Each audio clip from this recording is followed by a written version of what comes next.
In today's video, I'm going to teach you how to share and edit files on Google Drive.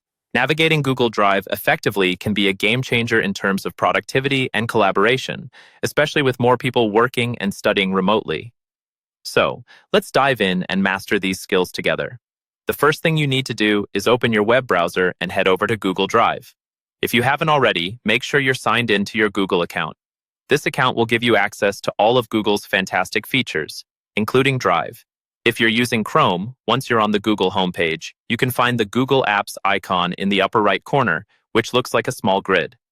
Click on it and then select Drive from the drop-down menu. Once you're there, take a moment to familiarize yourself with the layout.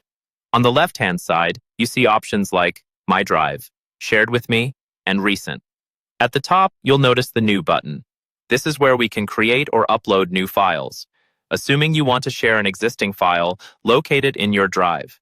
You can use the search bar at the top for quicker access.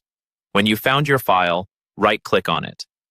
From the options that appear, click on Share. This will bring up a new window. Here, you can add the email addresses of the people you want to share the file with. To ensure they can view or edit the file, you'll need to adjust the permissions next to their email addresses. Choose Viewer if you want them to only view the file, or Editor if you want them to be able to make changes. Now, let's move on to editing. If you've been given permission to edit a file, simply double-click to open it. For example, if it's a Google Doc or a Google Sheets file, it opens up in a new tab, looking similar to Microsoft Word or Excel. Here, you can make any necessary changes.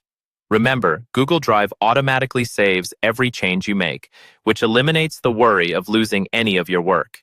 It's worth mentioning that you can also add comments, which is a great tool for providing feedback without altering the document itself. Simply highlight the text you want to comment on, right-click, and choose Add Comment. There's also a neat feature where you can tag specific people in comments by typing @ followed by their email address. This sends them a notification, ensuring nothing is overlooked. These tools make it easy to collaborate efficiently and effectively, whether you're working on school projects, business reports, or any kind of document. And that's it. You've just learned how to share and edit files on Google Drive seamlessly. Applying these steps will enhance your collaborative experience and make the process much more manageable. Thanks for watching and happy sharing.